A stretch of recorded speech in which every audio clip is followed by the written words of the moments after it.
पटकन नेता बनायला लागला. प्रॉब्लेम हा नाही की तो नेता बनतोय, प्रॉब्लेम हा आहे की खरंच त्याच्यामध्ये नेता बनायची पोटेन्शियल आहे का, खरंच त्याच्यामध्ये लिडरशिप क्वालिटी आहे का. नमस्कार मित्रांनो, मी बऱ्याच दिवसांपासून भेटायला येऊ शकलो नाही, तर आज मला असं वाटलं की तुम्हाला भेटावं.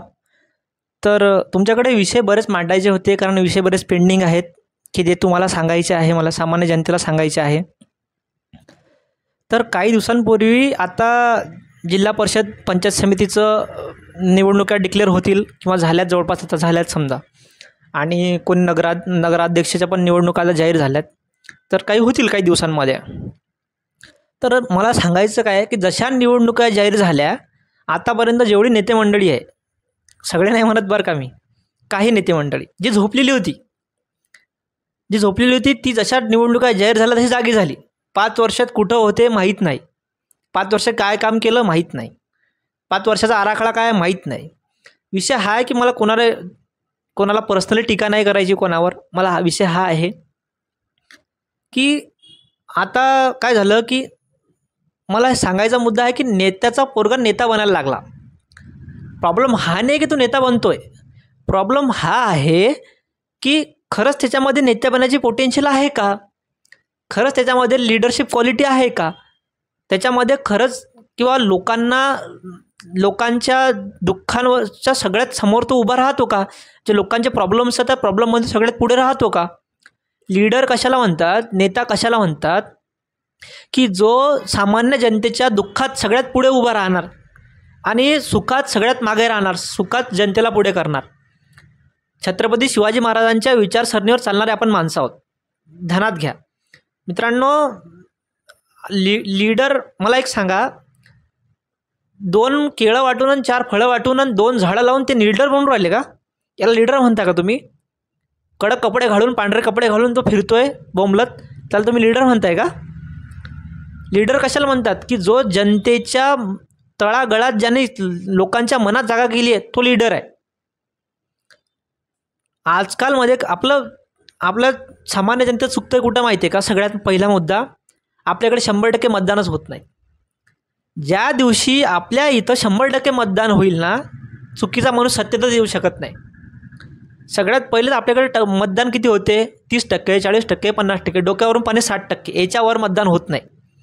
तर आपण आपली जबाबदारी आपण पार पाडायला पाहिजे ना सगळ्यात पहिले, की आपण 100% मतदान आपलं झालं पाहिजे.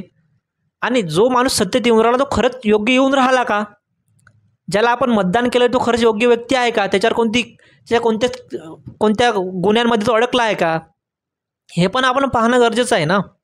त्याच्यामुळे मला असं वाटतं की माझी सगळ्यांना विनंती आहे, यावेळेस लक्षपूर्वक मतदान करा, 100% मतदान करा.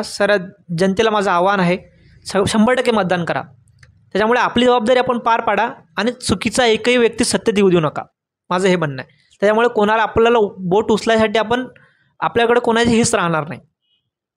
तर आता मुद्दा हा आहे की जिल्हा परिषद पंचायत समिती काय काम करते. जिल्हा परिषद जवळपास 40,000 लोकसंख्येच्या वर एक जिल्हा परिषद सदस्य निवडला जातो आणि पंचायत समितीमध्ये जवळपास 17,500 ते 20,000च्या दरम्यान एक पंचायत समिती सदस्य निवडला जात असतो. तर आता या जिल्हा परिषद आणि पंचायत समितीचे कामं काय, पंचायत समिती काय काम करते, जिल्हा परिषद काय काम करते. जे मोठे मोठे प्रोजेक्ट येतात ते जिल्हा परिषद काम करते, आणि जे छोटे छोटे आहेत, जे ग्रामपंचायतला निधी पुरवणं, निधीवर देखरेख ठेवणं, नंतर ग्रामपंचायतचे काही कामं असतील पेंडिंग किंवा असे जे छोटे छोटे कामं आहेत, याच्यावर पंचायत समिती नियंत्रण ठेवते. आता मला सांगा की जे व्यक्ती फॉर एक्झाम्पल उमेदवार राहणार आहेत त्यांना जिल्हा परिषदचे कामं माहीत आहेत का? जिल्हा परिषद निवडून आल्यानंतर आपल्याला काय कामं असतात, पंचायत समितीमध्ये काय कामं असतात, दोघांमधला फरक काय असतो, हे आपल्याला कधी माहिती आहे का? 1961च्या नियमानुसार महाराष्ट्रामध्ये किती पंचायत समिती असाव्यात, किती जिल्हा परिषद असाव्यात? मला वाटते की एकूण महाराष्ट्रात 36 जिल्हे आहेत. 36 जिल्ह्यापैकी 34 जिल्हा परिषद महाराष्ट्रामध्ये आहेत.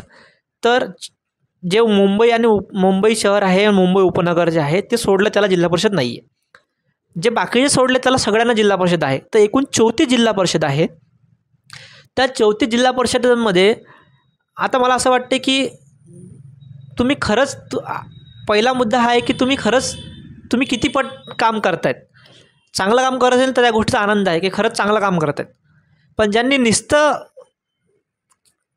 काहीच काम केलेलं नाही हे पण कळतं आहे. मला खरंच विनंती करतो मी बाकीच्यांना की तुम्ही निवडून आले ना, जे पण निवडून आले आहेत ना, त्यांना खरंच सगळ्यांना माझी विनंती आहे की साहेब खरंच जनतेकडे खरं लक्ष द्या. त्यांना खरंच गरज आहे. ज्या गोष्टी त्यांना गरज आहे ना त्या गोष्टी त्यांना पुरवा आणि त्यांच्या दुःखात सगळ्यात पुढे राहा. तेव्हा तुम्ही लीडर बनसाल. हे लीडरशिपची क्वालिटी आहे. तर मला अजून बऱ्याच गोष्टी तुमच्याकडे सांगायच्या. मी अजून काही व्हिडिओ तुमच्यासाठी घेऊन येणार आहे. तर तुम्हाला हा व्हिडिओ कसा वाटला मला कमेंट करून सांगा. तुला धन्यवाद.